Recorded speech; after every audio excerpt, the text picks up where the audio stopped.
এটা হচ্ছে ভালোবাসার দলিল। আপনার মহব্বত যদি আল্লাহর কোন ওলির সাথে থাকে, আপনি ওলির গুস্তাখি বরদাস্ত করতে পারবেন না।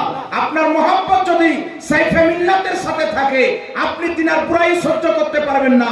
আপনার মহব্বত যদি সৈয়দ নুরুল হুসাইনের সাথে থাকে, আপনি তিনার বুরাই, তিনার অপমাননা সহ্য করতে পারবেন না। সুতরাং বোঝা গেল, যার দিলে হুসাইনের মহব্বত আছে, ইয়াজিদের গুণগান করবে না। যার অন্তরে ইয়াজিদের মহব্বত আছে, হুসাইনের গুণগান করতে পারে না। এই জন্য ওয়াহাবিদের জবানে ইয়াজিদের প্রশংসা শুনতে পাবেন, মুহররমের 10 তারিখে কোনো মাহফিলে হোসেনের নাম শুনতে পাবেন না, আহলে বাইতের জিকির শুনতে পাবেন না। সুতরাং একটা কথা আপনাকে বুঝতে হবে, যারা ইয়াজিদের পক্ষে নিয়েছে, আহলে হাদিস বলছে ইয়াজিদ মুসলমান ছিল, আমিরুল মুমিনিন ছিল, নামধারী ওয়াহাবি বলে তিনি আমিরুল মুমিনিন ছিলেন। যারা ইয়াজিদের পক্ষে নিয়েছেন, আমার আপনার নবী সাল্লাল্লাহু আলাইহি সাল্লাম 1450 বছর পূর্বে এলান করে দিয়েছেন, আল হাসান ওয়াল হুসাইন সাইয়্যিদা শাবাবি আহলিল জান্নাহ, জান্নাতের যুবকদের সরদার আমার হাসান আমার হুসাইন। তাহলে কেউ যদি ইয়াজিদের পক্ষে নেই, জান্নাতে যেতে পারবে? এটা কথা বলেন না, আমার দিকে লক্ষ্য করেন, কথাটা বুঝতে শিখেন। যদি আপনার সাথে আমার দুশ্মনী থাকে, আমি যদি আপনার কাউকে মার্ডার করে থাকি, কাউকে গালি দিয়ে থাকি, আপনি নিজের বাড়িতে আমাকে ঢুকতে দিবেন না। এমন হয় আপনার গলিতে যদি আমার গাড়ির চাকা চলে আসে, আপনি ঝামেলা লাগিয়ে দিবেন, ওটাও সহ্য করবেন না। তো যেই জান্নাতের সরদার আল্লাহ ইমামে হুসেনকে বানিয়েছেন, ইয়াজিদের গুণগান গানেওয়ালা ওয়াহাবি ওই জান্নাতে কেমন করে যাবে? ইমামে হুসেন পারমিশন দিবে, ইমামে হাসান পারমিশন দিবে।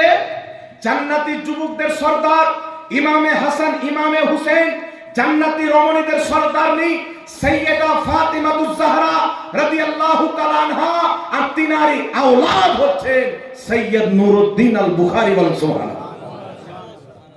সৈয়দ নুরুল হুসেন বুখারী, সৈয়দ সাইফুল হোসেন বুখারী, ইনারা ওই ফাতেমার আওলাদ, ওই হাসান ও হুসাইনের আওলাদ। তাহলে যারা জান্নাতের সরদার, তাদের আওলাদকে মহব্বত করব, তারা কিয়ামতের ময়দানে নিজের আওলাদকে খুঁজে জান্নাতে নিয়ে যাবে। আর আমরা যদি তিনার আওলাদকে ভালোবাসি, আমাদেরকে ছাড়বে? জি, ছাড়বে? তাই ব্রাদার ইসলাম, এখানে দুটি দিক আছে বাবা, ডবল ইঞ্জিন বলে না, দুটো দিক আছে।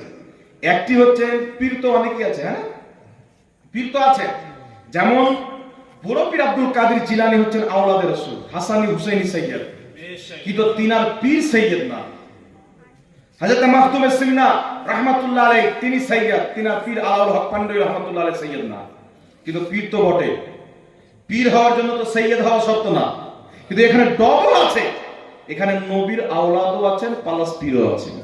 সুবহানাল্লাহ, সুবহানাল্লাহ। কেমন ব্যক্তি?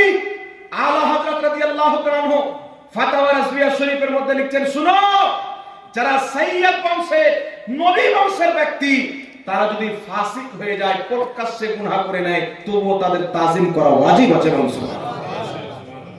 প্রকাশ্যে যদি গুনাহর কাজ করে নেয়, নবীর আওলাদ হওয়ার কারণে তার সম্মান করা প্রত্যেক মুসলমানের উপর ওয়াজিব আছে। এটা নবীর আওলাদ হওয়ার ফজিলত।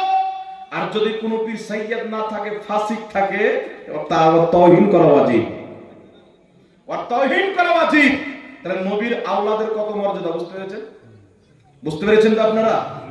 এখন এইবার চলে আসেন আহলে বাইতের ফজিলত। যেহেতু আজমাতে আহলে বাইতে মুস্তাফা কনফারেন্স, তো আমি এটা জরুরি মনে করেছিলাম যে আহলে বাইতের ব্যাপারে কিছু আপনাদেরকে বলি। এবার আপনাদের সম্মুখে কিছু মাসআলা বয়ান করব, কিছু আকীদার কথা বয়ান করব, কিছু মাসআলা বলবো, যে মাসআলাকে নিয়ে আমাদের ঘরের ছেলে পেলে মোবাইল টিপতে টিপতে একটা কোথাকার ঘুমটাওয়ালা মহিলা মুরগি দেখে নিল। জি, এডিট করবার দাঁড়িয়ে যদি উড়িয়ে দেন তাহলে মহিলাই হবে, ঘুমটা পড়ানোর দরকার পড়বে না। কিন্তু একটা মনে রাখবেন ব্রাদার ইসলাম, আমি পাগড়ি পড়ি, আমাদের আহলে সুন্নাত ওয়াল জামাতের আলিমরা পাগড়ি পড়ে, তো কিছু ওয়াহাবি মুরগি আছে টিটকারি মারে, লম্বা পাগড়ি পড়ে, কিন্তু ওদের মধ্যে ঘুমটা দেয়। পাগড়ি পরা কি আবু দাউদ শরীফের হাদিস, অনেক কিতাবে পেয়ে যাবেন আপনি। পাগড়ি পরিধান করা আমার নবীর সুন্নাত। সাহাবা পাগড়ি পরতেন, হযরত আলী পরতেন, আবু বকর সিদ্দিক পরতেন, উসমান গনি পরতেন, হযরত আলী পরতেন। তো পাগড়ি পরিধান করা, টুপি পরিধান করা, এটা নবীর সুন্নাত। কিন্তু নবীর সুন্নাতকে এইভাবে গামছা দিয়ে ঢেকে দেওয়া, এটা কিন্তু বাবা বিদআত। বুঝতে পারছেন বিদআত কাকে বলে? যে কাজটা সুন্নাতকে মিটিয়ে দেয়, ওটাই হচ্ছে বিদআত। তো নবীর টুপিকে ঢেকে একটা নতুন পোশাক চালু করেছেন, যার অস্তিত্ব কোরআন হাদিসের মধ্যে নাই। হ্যাঁ, কোন ব্যক্তি ব্যতিক্রম একবার দুবার হয়তো মাথায় দিয়ে দিলাম, আমরাও দিয়ে দিই, সমস্যা এভাবে দিয়ে দিলাম, এভাবে দিয়ে দিলাম, ব্যতিক্রম একবার দুবার দিল, আলাদা ব্যাপার। কিন্তু ওটাকে নিজের লেবাস বানিয়ে ফেললো, এটা কিন্তু বিদআত। কারণ লেবাসের তরিকা আমার নবী দিয়েছেন না দেয়নি? একটু জোরে বলেন। লেবাসের তরিকা রাসূল দিয়েছে, ব্যবসার তরিকা রাসূল দিয়েছে, স্বামী স্ত্রী কিভাবে থাকবে সেই তরিকা রাসূল দিয়েছেন, আওলাদ কিভাবে পারওয়ারিশ করবেন সেই তরিকা দিয়েছেন। আমার আপনার নবী সাল্লাল্লাহু আলাইহি সাল্লাম জীবনের এ টু জেড যাবতীয় জিনিস যে মানুষের জীবনে প্রয়োজন পড়ে, প্রত্যেকটা শিক্ষা আমার আপনার নবী দিয়েছেন। বলুন সুবহানাল্লাহ। সুতরাং টুপির উপরে একের লেবাস মনে করে পড়া, এটা বিদআতীদের তরিকা। রাসূলের পাক বলেছেন কিয়ামতের পূর্বে কিছু লোক বের হবে যারা ইসলামের চাদর পিঠে পড়ে নেবে, তারা আমার উম্মতের উপরে শিরকের ফতোয়া লাগাবে। হযরতে হুযায়ফা বিন ইয়ামান বলছেন, হুজুর আপনার উম্মত কি তখন শিরকে লিপ্ত হয়ে যাবে? রাসূলের পাক বলছেন, না না, যারা শিরকের ফতোয়া দিবে তারা নিজেই মুশরিক থাকবে। যারা শিরকের ফতোয়া দিবে তারা নিজেই মুশরিক থাকবে। সুতরাং বিরাদর ইসলাম, এদের ফতোয়া জুতোর তলাতে রাখিয়ে, কিসা কোথায় রাখবে? জুতোর তলাতে রাখবেন। আর এদের বক্তব্য থেকে নিজেকে দূরে রাখবেন, নিজের আওলাদকে দূরে রাখবেন। আহলে সুন্নাত ওয়াল জামাতের রশ্মি যদি আপনার হাত থেকে ছুটে যায়, 72 জাহান্নামীর কাতারে আপনার নামটা আল্লাহ লিপিবদ্ধ করে দিবেন। যাই হোক বিরাদর ইসলাম, কি আছে প্রশ্ন আছে নাকি? আচ্ছা বিরাদর ইসলাম, জানাজার নামাজের পরে দোয়া আছে কিনা বলছি, প্রশ্নটা থাক, শুনে যাবেন অবশ্যই। তার আগে একটা কথা আমি বলে দিই যে আমরা আহলে সুন্নাত ওয়াল জামাত আল্লাহ ওয়ালাদের মাজারের উপর আমরা চাদর দিই, দেখে দিই না? এখনই হযরত সৈয়দ নুরুল হোসেন আল বুখারী রাহমাতুল্লাহ আলাইহির মাজারে চাদর বসি হয়েছে। আপনি শুধু আমাদের ভারত না, কিছু লোক বলে যে ভারত বাংলাদেশ পাকিস্তান বাদে কোথাও মানে মাজার নাই। তার মানে আমি একটা শব্দ বলি যে যদি কেউ মিথ্যা না বলে ও ওয়াহাবি হতেই পারে না। ওয়াহাবি বলার জন্য মিথ্যা বলা শর্ত। বাংলাদেশ পাকিস্তান আফগানিস্তানকে বাদ দেন, 1922 সালের পূর্বে সৌদি আরবে চলে জান্নাতুল বাকি প্রত্যেকটা কবরের গুম্বাদ তৈরি করা চলে, যেমন দেখছেন আপনি সার্চ করবেন, আর প্রত্যেকটা কবরের চাদর চাপা ছিল। বলুন সুবহানাল্লাহ। আপনি চলে যান মিশর, এখন ইসলামের সবচাইতে বড় মাদ্রাসা জামে আজহার মিশরের মাটিতে, ওই মিশরে চলে যান, জামে আজহারের কিছু দূরে ইমাম শাফির মাজার আছে, চাদর চাপা আছে। হযরতে বেলালের মাজারে চাদর চাপা আছে, আদম আলাইহিস সালামের মাজারে চাদর চাপা আছে, ইমাম বদরুদ্দিন আইনির মাজারে চাদর চাপা আছে, ইমাম আপনার ইবনে হাজার আসকালানি শারহে বুখারীর মাজারে চাদর চাপা আছে। ইরাকে চলে যান, ইমামে আজম আবু হানিফার মাজারে চাদর চাপা আছে। গৌসে আজম আব্দুল কাদের জিলানীর মাজারে, বাগদাদ শরীফে তিনার মাজার চাদর চাপা আছে। আপনি ইরানে চলে যান, আপনি যত পৃথিবীতে যাবেন যেখানে সাহাবার কবর আছে, আউলিয়ার কবর আছে, সেখানেই মাজার আছে। বলুন সুবহানাল্লাহ। সেখানেই চাদর চাপানো আছে। সৌদি আরবেও ছিল, কিন্তু তারা ভেঙে দিয়েছে, তারা শহীদ করে দিয়েছে। আর শহীদ করার কারণ ইহুদিদেরকে খুশি করা। কারণ আমার নবী বলেছিলেন, আলী যাও, যত উঁচু কবর আছে, পাক্কি কবর, মূর্তি আছে, সব ভেঙে চুরমাচার করে দাও। ওই সময় কাদের কবর ছিল? ইহুদিদের কবর ছিল, কাফিরদের মুশরিকদের কবর ছিল। ইহুদি এমন একটি জাতি, তাদেরকে যদি আপনি কখনো মার্ডার করেন, ও আপনার বদলা না নিলে ছাড়বে না, যদিও 1000 বছর পর। তো আমার নবী তাদের বাপ দাদার কবরকে জান্নাতুল বাকি থেকে উখড়ে ফেলে দিয়েছিলেন সাহাবার মাধ্যমে। আলীকে বলেছিলেন, যাও উঁচু কবর ভেঙে দাও। তাদের একটা রাগ ছিল যে আমরা একদিন মুহাম্মাদের উত্তরসূরিদের, মুহাম্মাদের অনুসারীদের কবরকে ভাঙবো, দিয়ে বদলা নিব। তারা কি করলো? খেলাফতে উসমানিয়াকে ভেঙে তারা ওই আরবের মাটিতে ওয়াহাবি মতবাদ চালু করলো মুহাম্মদ বিন আব্দুল ওয়াহাব নজদিকে দিয়ে। আর তাকে খরিদ করে সাহাবায়ে কেরামের কবর মুবারককে, মাজার শরীফগুলোকে বুলডোজার দিয়ে, বম দিয়ে ভেঙে দিল। এটা ইহুদিদের বদলা ওয়াহাবিরা নিল। কারণ তাদের বাপ, জন্মদাতা, পিতা তো ইহুদি। ইহুদি তো তাকে তৈরি করেছে ওয়াহাবি মতবাদকে, আমেরিকারা তৈরি করেছে। আমার মোবাইলে ভিডিও আছে, আমেরিকার পার্লামেন্টে কথা হচ্ছে, আমেরিকার পার্লামেন্টে আমরা এত ফান্ডিং করি ওয়াহাবি মতবাদকে, আমাদের কাজ হচ্ছে কি হয় না? ইসলাম দুর্বল হচ্ছে কি হয় না? সুতরাং বিরাদর ইসলাম, তার কারণে তারা সবচেয়ে বড় হাতিয়ার কাকে করলো? এই মানুষকে ভয় দেখালো শিরকের ফতোয়া দিয়ে। বিদাতের ফতোয়া দিয়ে ভয় দেখালো। এখন আল্লাহ ওয়ালাদের মাজারে, পীর মাশায়েখদের মাজারে আমরা চাদর চাপাই।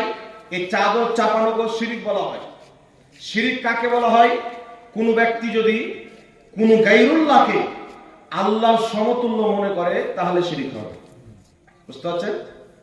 যদি আল্লাহর কোন মাজার থাকতো আর ওখানে মুসলমান চাদর চাপাতো, আল্লাহর হুকুম থাকতো, তো আল্লাহর মাজারে চাদর চাপাচ্ছে, ওলিরও মাজারে চাদর চাপাচ্ছে, তাহলে শিরকের ফতোয়া দিতে একটা আলাদা হবে। মাজার কার হয়? মরা মানুষের না জিন্দা মানুষের? জি, মৃত্যু ব্যক্তির মাজার হয় না জীবিত ব্যক্তির মাজার হয়? আল্লাহ মরা না জিন্দা? কথা বলে। আল্লাহকে মত আসবে? আল্লাহকে ঘুম আসবে? আল্লাহ কি বেহুশ হয়? আল্লাহ কি পলক ঝাপকায়? তো আল্লাহ তাআলা তো কোনো মাজার নাই, তাহলে মাজারের চাদর চাপা শিরক কি করে হবে? সুতরাং বিরাদর ইসলাম শুনেন, যদি মাজারে চাদর দেওয়া শিরিক থাকতো তাহলে হাজারো বছর থেকে আউলিয়া কেরামের মাজারে, পুরো দুনিয়াতে মাজারের চাদর চাপা থাকতো না। সারা দুনিয়ার মুমিন বোকা না, সারা দুনিয়ার মুসলমান জাহিল না, এরা মাজারে চাদর চাপাকে শিরিক বলে আপনার ঈমানকে ধ্বংস করছে। কিন্তু আমার চ্যালেঞ্জ থাকলো, আল্লাহ ওয়ালাদের মাজারের উপরে চাদর চাপাকে যদি কোনো ওয়াহাবি শিরিক প্রমাণ করতে পারে তাকে 5 লক্ষ টাকা পুরস্কার দেওয়া হবে। কিয়ামত আসতে পারে কিন্তু পারে না। কিন্তু মুসলিম শরীফের হাদিস, সাহাবায়ে কেরাম আমার আপনার নবীর কবর মুবারকে, রওজা মুবারকে লাল রঙের চাদর দিয়েছেন। জোরে বলেন সুবহানাল্লাহ। লাল রঙের চাদর দিয়েছে। ফাতাওয়া শামির মধ্যে ইমামুল ফুকাহা ইমাম ইবনে আবিদিন শামি রাহমাতুল্লাহ আলাইহি বলছেন, আল্লাহ ওয়ালাদের মাজারে পাগড়ির কাপড় দেওয়া বা কোনো খরিদ করে চাদর দেওয়া, এটা হচ্ছে জায়েজ কাজ, ভালো কাজ, উত্তম কাজ। বলুন সুবহানাল্লাহ। কেন? সারা দুনিয়াতে কবর আছে, যদি আপনি আল্লাহ ওয়ালাদের কবরের উপরে চাদর দিয়ে দেন তাহলে পৃথিবীর মানুষ দেখেই বুঝে যাবে যে এটা কোনো সাধারণ ব্যক্তির কবর না, এটা হচ্ছে আল্লাহ ওয়ালার কবর। জোরে বলেন সুবহানাল্লাহ। সুতরাং ইমাম ইবনে আবিদিন শামি বলছেন আল্লাহ ওয়ালাদের মাজারে চাদর দেওয়া জায়েজ। 500 জন ফুকাহা ফাতাওয়া হিন্দিয়ার মধ্যে ফতোয়া দিয়েছেন আল্লাহ ওয়ালাদের মাজারে চাদর দেওয়া জায়েজ। মিশরের ইমামদের ফতোয়া হচ্ছে আল্লাহ ওয়ালাদের মাজারে চাদর দেওয়া জায়েজ। আরবে আজ থেকে 100 বছর পূর্বের সমস্ত মক্কা মদিনার ইমামদের ফতোয়া যে আল্লাহ ওয়ালাদের কবরের উপরে, নবী বংশের ব্যক্তির কবরের উপরে, হক্কানি আলিম ওলামার কবরের উপরে চাদর দেওয়া, এটা হচ্ছে মুস্তাহাসান। জোরে বলুন সুবহানাল্লাহ। এটি ভালো কাজ। দ্বিতীয় নাম্বার চলে আসে, আমরা আল্লাহ ওয়ালাদের মাজারে চাদর দিই প্লাস ফুল দিই। আজ পর্যন্ত কেউ একটা দলিল দিতে পেরেছে যে আল্লাহ ওয়ালাদের মাজারের উপরে চাদর দেওয়া যাবে না, অমুক ইমাম বলেছেন বা অমুক হাদিসে আছে? আজ পর্যন্ত আপনারা শুনেছেন কোন দলিল? কিয়ামত পর্যন্ত দিতে পারবে না। চাদর দেওয়ার দলিল আছে, কিন্তু চাদর দেওয়ার যাবে না পক্ষে কোনো দলিল নাই।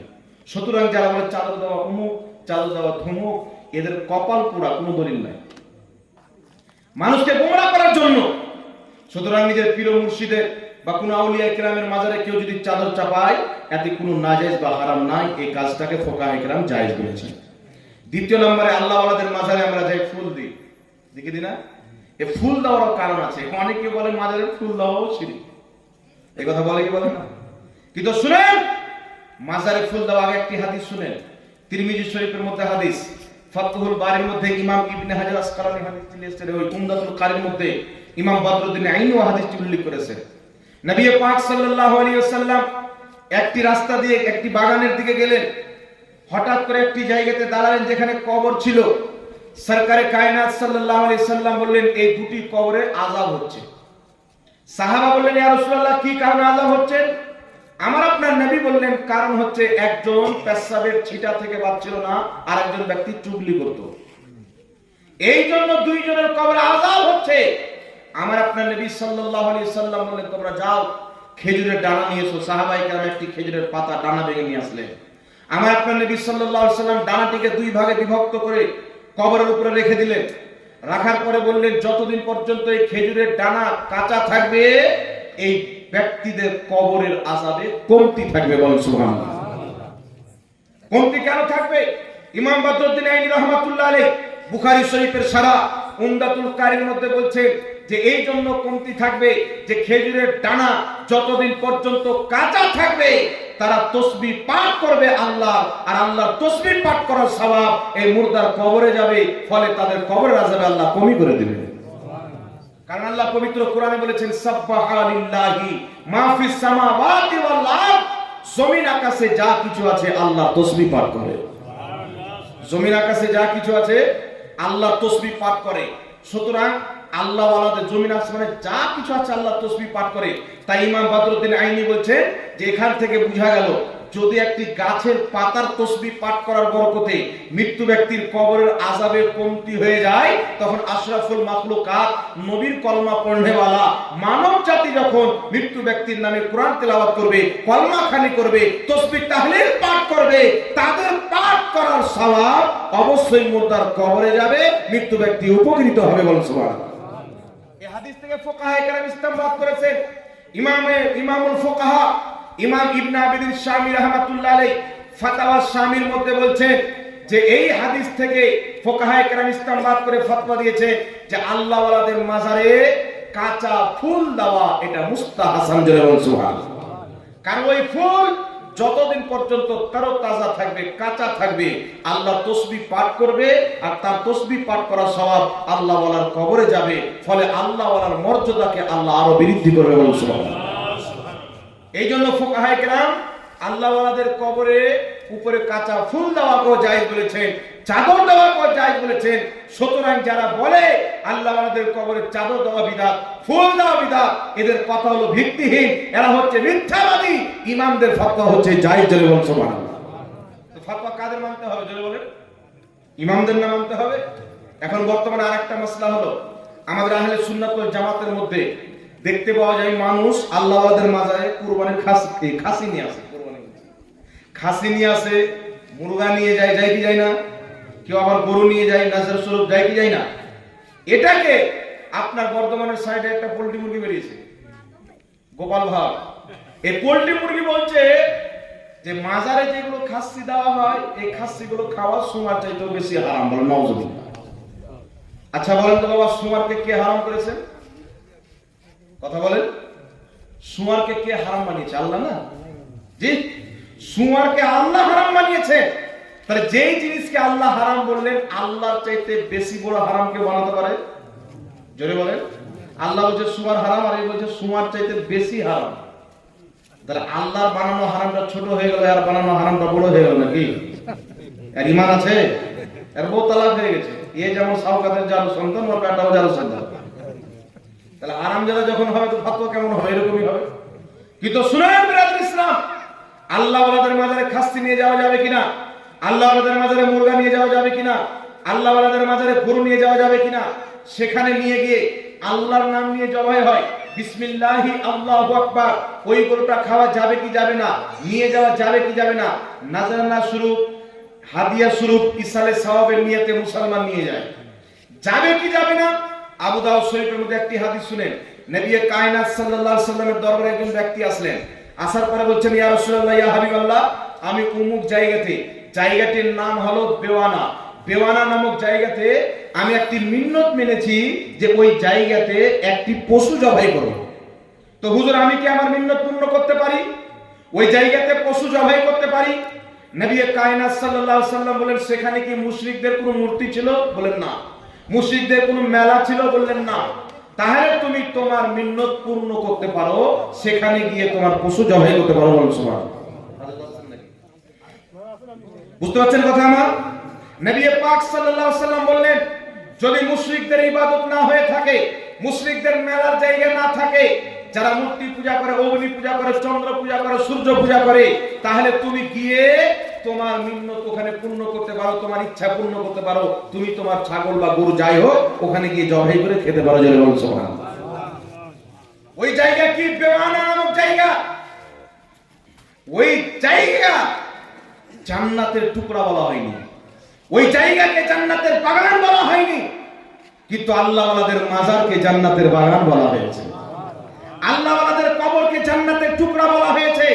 মহান রব্বুল আলামিন বলছেন ওয়াল্লাযীনা আমানু ওয়া আমিলুস সলিহাতি ফি রাওদাতিল জান্নাহ, যারা ঈমান এনে ভালো কর্ম করে যায় তারা জান্নাতের বাগানে থাকে, তাদের কবরটা মাটির থাকে না, আল্লাহ জান্নাতের বাগান বানিয়ে দেয়।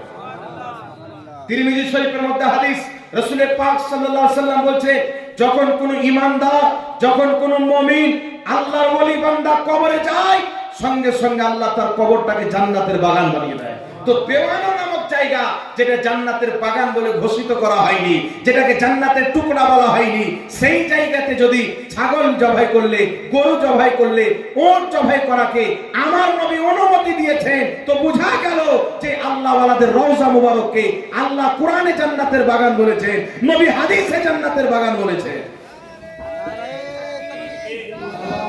নারায়ে তাকবীর, নারায়ে রিসালাত, নারায়ে রিসালাত, আওলাদে রাসূল, হুজুর সাইফে মিল্লাত, হুজুর সাইফে মিল্লাত, নারায়ে তাকবীর, নারায়ে রিসালাত। আগে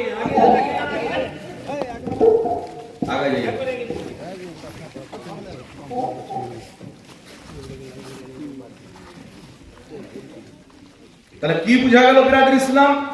বেওয়ানা নামক জায়গা, যেটা একটি শুধু মাত্র জায়গা ছিল, যাকে না জান্নাতের বাগান বলা হয়েছে কোরআনে, না আমার নবী জান্নাতের বাগান বলেছেন, না জান্নাতের অংশ, না জান্নাতের টুকরা বলেছেন। তো একটি আম জায়গা, যে জান্নাতের টুকরা না দুনিয়ার একটি অংশ, সেই জায়গাতে জানোয়ার জবাই করার মিন্নত মেনেছেন একজন সাহাবী, আমার আপনার নবী তাকে অনুমতি দিয়েছেন। সুতরাং এই হাদিস থেকে বোঝা গেল যে আল্লাহ ওয়ালাদের কবরকে আমার আল্লাহ কোরআন পাকে জান্নাতের বাগান বলেছেন, নবী তিরমিজির হাদিসে জান্নাতের বাগান বলেছেন। সুতরাং আল্লাহ ওয়ালাদের মাজারে গরু নিয়ে যাওয়া, খাসি নিয়ে যাওয়া, মুরগা নিয়ে যাওয়া নাজারা না স্বরূপ, এটা শরীয়তের মধ্যে জায়েজ আছে। বলেন সুবহানাল্লাহ। সুবহানাল্লাহ, সুবহানাল্লাহ। এখন বাংলাদেশে কিছু শয়তান বেরিয়েছে দাড়ি টুপিওয়ালা, তারা মানুষকে বোকা বানাতে চায়, বলছেন নবীর রওজা বলা যাবে না। আর এইদিকে আল্লাহ বলছেন ওয়াল্লাযীনা আমানু ওয়া আমিলুস সলিহাতি ফি রাওদাতিল জান্নাহ, যারা ঈমান এনে ভালো কর্ম করে কবরে যায়, আল্লাহ বলছেন তাদের কবরটা জান্নাতের বাগান, রওজা ফি রাওদাতিল জান্নাহ। সুতরাং নবী মুস্তাফাকে যারা জান্নাতি মানবে, তারা নবীর কবরকে রওজা বলবে। আল্লাহ ওয়ালাদেরকে যারা জান্নাতি মানবে, তারা তাদের কবরকে রওজা বলবে। এটা আমার ফতোয়া না, আল্লাহ নিজেই কোরআনে শিক্ষা দিয়েছে যে আমার ঈমানদারের কবরকে আমি জান্নাতের বাগান বানিয়ে দিই, রওজা বানিয়ে দিই। যারা আল্লাহর কোরআনকে মানে, তাদের জন্য আল্লাহ ওয়ালাদের মাজারকে রওজা বলা জায়েজ আছে। বলেন সুবহানাল্লাহ। সুবহানাল্লাহ, সুবহানাল্লাহ। আমরা তাহলে সুন্নাত ওয়াল জামাত, আমরা আল্লাহর কোরআনকে মানি, নবীর হাদিসকে মানি। জাহিলদের ফতোয়া আমাদের নিকটে চলে না, আমাদের নিকটে চলে আল্লাহ আল্লাহর রাসূলের ফতোয়া চলে। বলেন সুবহানাল্লাহ। এখান থেকে কি বোঝা গেল? কোরআন পাকে আল্লাহ ওয়ালাদের মাজারকে আল্লাহ জান্নাতের বাগান বলেছেন, নবী মুস্তাফা তিরমিজির হাদিসে আল্লাহ ওয়ালাদের মাজারকে জান্নাতের বাগান, রওজা বলেছেন। সুতরাং আল্লাহ ওয়ালাদের মাজারকে রওজা বলা, এটা আল্লাহর কোরআনের তরিকা, নবীর হাদিসের তরিকা। এইবার চলে আসেন, এখানে যত উলামায়ে কেরাম আছেন সবাই একটি কিতাব পড়েছেন, যে কিতাবটির নাম হলো নুরুল আনওয়ার। নুরুল আনওয়ারের লেখকের নাম হচ্ছেন ইমাম মোল্লা জীবন রাহমাতুল্লাহ আলাইহি, যিনি আওরঙ্গজেব বাদশাহ রাহমাতুল্লাহ আলাইহির ওস্তাদ ছিলেন। ফাতোয়া হিন্দিয়া যখন লেখা হয়, ওই সময়তে তিনিও শামিল ছিলেন। ইমাম মোল্লা জীবন রাহমাতুল্লাহ আলাইহি বিখ্যাত ফকিহ, বহুত বড় মুহাদ্দিস, বহুত বড় ফকিহ, যাদের ব্যাপারে আল্লাহ বলেছেন ইয়া আইয়ুহাল্লাযীনা আমানু আতিউল্লাহ ওয়া আতিউর রাসূল ওয়া উলিল আমরি মিনকুম। আল্লাহ বলেছেন ঈমানদার আল্লাহর হুকুম মানো, রাসূলের হুকুম মানো, ওয়া উলিল আমরি মিনকুম, হুকুম দাতাদের হুকুম মানো। উলিল আমর কে? হযরত জাবির ইবনে আব্দুল্লাহ থেকে ইমাম হাকিম সহিহ সনদে হাদিস লিখেছেন, হাকিম আল মুস্তাদরাকে, যে উলিল আমরের অর্থ হচ্ছে হক্কানি আলিম, হক্কানি ফকিহ। বলেন সুবহানাল্লাহ। তো হক্কানি ফকিহ ইমাম মোল্লা জীবন রাহমাতুল্লাহ আলাইহি, জিনাকে আহলে হাদিসও মানে, জিনাকে দেওবন্দিও মানে। আর যে বর্ধমানের গোপাল ভাঁড়, ওর বাপ শাওকাত জোলাইনার লেখা কিতাব পড়ে মৌলবি হয়েছে। সবারই মাদ্রাসায় পড়ানো হয়। ওয়াহাবিদের বড় মাদ্রাসা দারুল উলুম দেওবন্দের নিসাবে এই কিতাবটি রয়েছে। এই কিতাব না পড়লে মৌলবি হবে না, ব্যাটারি হয়ে বাড়ি আছে। ইমাম মোল্লা জীবন তিনি নিজের একটি কিতাব তাফসিরাতে আহমদিয়া দারুল উলুম দেওবন্দের ছাপ 46 নম্বর পৃষ্ঠার মধ্যে বলছে যে মুসলমান যুগ যুগ থেকে আউলিয়া কিরামের মহব্বতে, পীর মাশায়েখদের মহব্বতে, তাদের দরবারে খাসি নিয়ে যায় মহব্বতে, নাজারানা স্বরূপ গরু নিয়ে যায়, ছাগল নিয়ে যায় ইসালে সাওয়াবকে কেন্দ্র করে। ইমাম মোল্লা দিওয়ান বলছেন এটা হারাম না, ওয়া হালালুন তাইয়্যিবুন, এটা হালাল এবং পবিত্র। বল সুবহানাল্লাহ। सुभान अल्लाह बाबा क्या कहना ইমানদারদের है জন্য পবিত্র, ইমানদারদের জন্য পবিত্র। যাদের কিসমতে কাওয়া লেখা আছে, যাদের কিসমতে মন্দিরের প্রসাদ লেখা আছে, যারা বলে উটের পেশাব পান করা যায়, যারা কিতাবে লিখেছে যেইগুলো জীবজন্তুর মাংস খাওয়া হালাল, তাদের পেশাব পায়খানা হালাল, এটা কিসমতের ব্যাপার। গৌসে পাকের নামের মুরগা সন্ন্যীদের কপালে, মন্দিরের প্রসাদ তোমাদের কপালে। সুতরাং আবু দাউদ শরীফের হাদিস থেকে, তাফসিরাতে আহমদিয়ার ফুকাহায়ে কেরামের ফতোয়া থেকে স্পষ্ট প্রমাণ হয়ে গেল আল্লাহ ওয়ালাদের মাজারে খাসি নিয়ে যাওয়া, গরু নিয়ে যাওয়া, মুরগা নিয়ে যাওয়া, মুরগি নিয়ে যাওয়া জবাই তো আল্লাহরই নামে হবে, এটা হালাল এবং পবিত্র ফয়সালা আগেই হয়ে গেছেন। এখন যারা বলেন নাপাক, এদের জন্মটাই নাপাক আছে। ফতোয়া কাদের মানবে? কাদের ফতোয়া মানবে? ফুকাহায়ে কেরামের না ফতোয়া মানতে হবে বাবা? আল্লাহ সকলকে বুঝার তৌফিক দান করুক। তার কারণে নিজের পীর মাশায়েখের কবরে, রওজা মুবারকে আপনি যাবেন। আর শুধু তাই নয়, আরেকটি আপনাকে মাসলা ক্লিয়ার করে দিই, আল্লাহ ওয়ালাদের মাজারে আমরা কেন যাই? এটা কি সুন্নিদের বানানো আকীদা? এটা কি সুন্নিরা ঘর থেকে বানিয়েছে? আল্লাহ ওয়ালাদের মাজারে আমরা কেন যাই? আজকে এখানে হযরত সৈয়দ শাহ নুরুল হোসেন আল বুখারী রাহমাতুল্লাহ আলাইহি মাজার শরীফ সামনে দেখতে পাচ্ছেন। আপনারা আছেন কিনা জিয়ারত করতে? আছেন কিনা? আসতে হবে। কারণ শুনেন, আমার আপনার নবী বলেছেন তিরমিজিতে হাদিস, আমার উম্মতের মধ্যে 73টি ফিরকা হবে, কুল্লুহুম ফিন্নার, সবাই জাহান্নামে যাবে ইল্লা মিল্লাতান ওয়াহিদা, একটি ফিরকা জান্নাতে যাবে, মা আনা আলিহি ওয়া আসহাবি, যে আমার তরিকাতে চলবে, আমার সাহাবার তরিকাতে চলবে।